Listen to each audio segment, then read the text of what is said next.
Hey guys, Joe Pye here at Advanced Innovations in Austin, Texas. Welcome back to my shop. I'm going to touch off on a subject today that's probably going to generate a firestorm of comments in the comment line below. And by all means, feel free to add your thoughts, emotions, opinions, whatever to the comment string below. There's a lot of good output, input, thoughts, ideas out there floating around, so put it in there. And today's video is about cleaning your machine with high pressure air. Oh my God, don't do that. Nah, it's okay. It is perfectly fine to use an air hose on a machine, but you have to know where not to use that air hose on that machine. I'll link a video somewhere in the course of this video, maybe at the end of the video, to a video I shot called I Got the Chips, You Bring the Salsa. And nothing short of a snow shovel or a backhoe would have been good on that day because there was a lot of chips. I'm going to share some of the things that I do to protect the sensitive areas of my machine. I'm going to share with you a couple of things that are standards here. You know, if you have a little tiny machine and you don't want to blow chips across your shop, well then don't use air pressure on it because that's exactly what's going to happen. The chips that used to be on your machine are now going to be stuck to the wall 20 feet away, and now you got to clean that up. But it's a machine shop, right? It's not a library, it's not a beauty parlor. I would think that one of the things that could be very helpful are, and I'm not thinking in the like little squeeze bulb things. If you're making dust, those are fine because they're made for keyboards, those little things. But they also make compressed air in a can, and they also make cans that you can pump up and use as compressed air. If you have a small shop, that might be an option. Look it up. Look under, you know, electronics, keyboards, PC boards, you know, that type of electronics cleaning stuff. But if you don't have a compressor, that might also be an option as well. One of the things that I do on a regular basis when I clean a machine with high pressure air is I protect the spindle. I don't want anything going up into my CNC spindle, up into my R8 receiver area of my Bridgeport. And as far as the lathe is concerned, that spindle right there, it's a through hole. So whatever you have that you're going to blow up through that hole, it's just going to shoot out and get all over the tools behind the machine. So I usually put a rag or something over the end of the drawbar area so that it catches the chips, directs them into a garbage can. I've also seen people put pieces of sheet metal or cardboard over the end of that hole so that when they blow whatever they blow through it, it goes through, hits the cardboard, and goes directly into a garbage can. I think that's a great idea. Anyway, let me point out a couple of places on the machines where you don't want to introduce high pressure air, and I'll show you the places on the machines that fair game. So let's take a look. Okay, this is the working envelope of my CNC machine. It is a 4020A Spindle. And the one thing that I absolutely do with this particular machine is I keep a tool holder with a Delrin, Celcon, Acetal, whatever, red plug in it.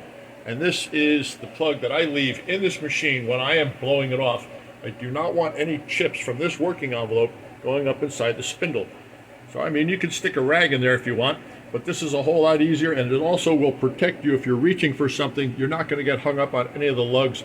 Never leave a cutting tool in your machine when you're cleaning it. It's just not a good idea. 100% of the top surface of this machine can be cleaned with compressed air. Simple. If chips get in here, how are you going to get them out? The only way to get them out is to either disassemble the vise or blow them out. There are seals on both ends of the lead screws on most of these vices, and you would have to put the tip of your air hose directly on that seal to get anything past it. Keep the screws lubricated. On the shields on either side of this machine, these are telescopic. These move because of the size of the machine and the travel that the table affords. So the one thing you don't want to do is you don't want to blow your chips underneath of these shields and get them where they shouldn't belong. Blowing it this way, blowing it across is perfectly fine. And as far as physics is concerned, if there's anything under this and you're blowing it this way, the negative air pressure is probably going to want to pull it out. So this is okay to blow off as well. In the back, I try not to get anything up under this shield right here because I know that there's a lead screw under there. Everything else has got wipers, nice and clean. Same thing with the front. Any air pressure that I apply to this machine, I apply against this face right here and it will come around and it will pull material out and cascade down these, because these are telescopic as well.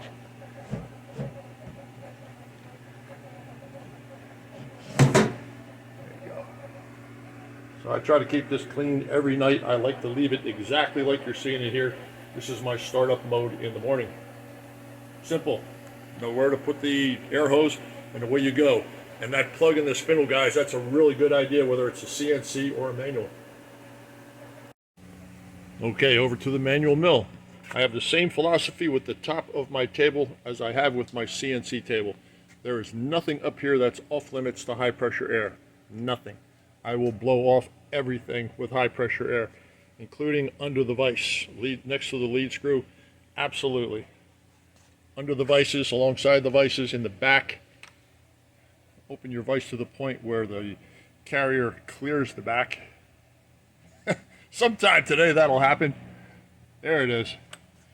That allows you to clean all of this off, go down inside of it, blow it through, because it does go through. Same thing on the ends. Now with this machine, the one thing you don't want to do is you don't want to put air pressure up underneath the bottom, because that's where all your lead screws are, under the bottom. You don't want it anywhere in the vicinity of your digital readout. The opening on the bottom of the glass scale here does have a rubber wiper on it to keep the normal chips out, but don't put anything up in there that's going to blow chips up into the scales.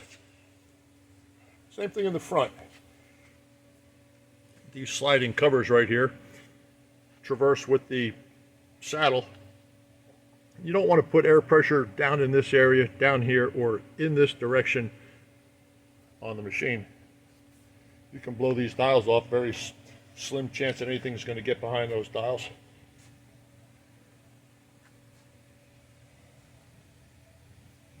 And keep a paintbrush handy for doing sensitive areas, like for instance in the back. I try not to blow anything back here with high pressure air. I do keep paintbrushes right on top for cleaning the ways, cleaning down in here, blowing all this stuff off afterwards with a light, gentle blast is not out of line. But for the primary cleaning, this is a paintbrush area. The back is a paintbrush area. Top of the scales, paintbrush area. Behind the machine, the X-axis glass scale as well, paintbrush area.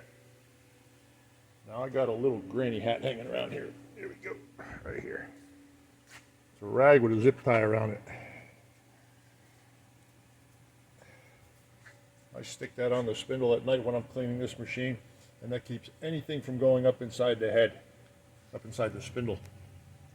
And as far as the head is concerned, also don't use any air in this area right here that's exposed. Now I'm a former knee product development engineer associate, and the one thing I learned as a surgical instrument designer was you have to have access holes on your instruments so that you can clean them out. But the position and placement of those access holes also allows debris to get in. So the very thing you're trying to solve by putting that access hole in that instrument could be the cause of the problem in the first place. It is a catch-22. These machines are loaded with things like that. So just be very aware of your environment, be very alert to the articulating surfaces and the critical areas of your machine, and don't put the hair nozzle right on it. It's just doing some very small tap holes, and that went down in there. Oh, by the way, shout out to Edge Technology for their vice stop. When I'm not using this as a vice stop, I use it as a place to hang my air hose. Man, it works like a charm. So kudos, thumbs up to you guys. Love it. All right, let's take a walk over to the lathe, and I'll show you the same thing on the lathe. It's basically exactly same philosophy. Here we go. Okay, engine lathe. This is without a doubt my favorite machine. I have considerable hours on this particular machine, on this type of machine. Absolutely love it. And just as a quickie side note before we get into it, my shelf for my tools. I've had some offline requests to get a better look at that.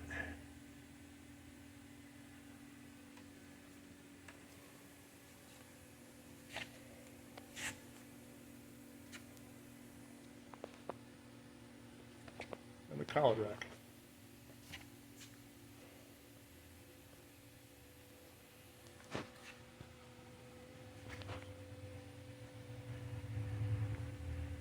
Love it. Everything is right on my fingertips. Anyway, let's proceed. Keep your lead screw clean. If there are chips on the lead screw as the carriage moves back and forth, the chips are going to go inside the carriage, and you don't want them coming off and getting lodged inside your half nut, because then your threads come out all wonky, and that's not a good thing. Do not put air pressure in this area right here. Just don't do it. You don't want anything going in there. Do not put air pressure under the ways unless you know they're perfectly clean. Move the carriage back and forth. Clean it with a paintbrush right there. Move it back over the clean spot. Clean this off with a paintbrush. This area under the chuck, I call that the toilet. Because when it fills up, you want to get that crap out of there, because if the chuck ever grabs a hold of it, it's going to empty your chip bin and it's going to go off like a bomb. And if anybody's ever had that, I call that collection day, or it's a wrap when somebody does it.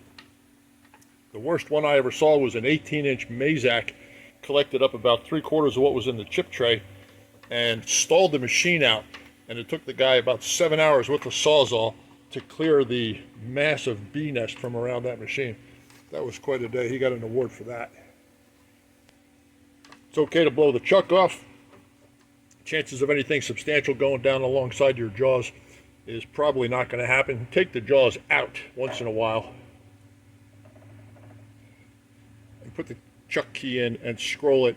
Clean the scroll with a rag, clean it with air, clean it with WD-40, whatever you can clean it with. But make sure you clean it while it's moving, not spinning, but moving. Okay? Then clean the backs of the jaws, sides of the jaws, slide everything back in. Do not blow chips under here, alongside here. Same thing with the glass scales in the back. There is a full-length scale on this machine for the DRO. Make sure you do not introduce air pressure back there anywhere. But for the most part, the entire top of the machine is fine. Blowing these off, blowing the chips off of your chuck is fine. It's not going to hurt anything. I've been doing it for 45 years, and we've never had anything that goes sour because the chips were cleared under normal circumstances. That's all I got for you guys. I hope that that clears some of the air from your some of the fog from their concept of using high pressure air to clean your machine. Go ahead and do it. Just don't do it where things slide back and forth.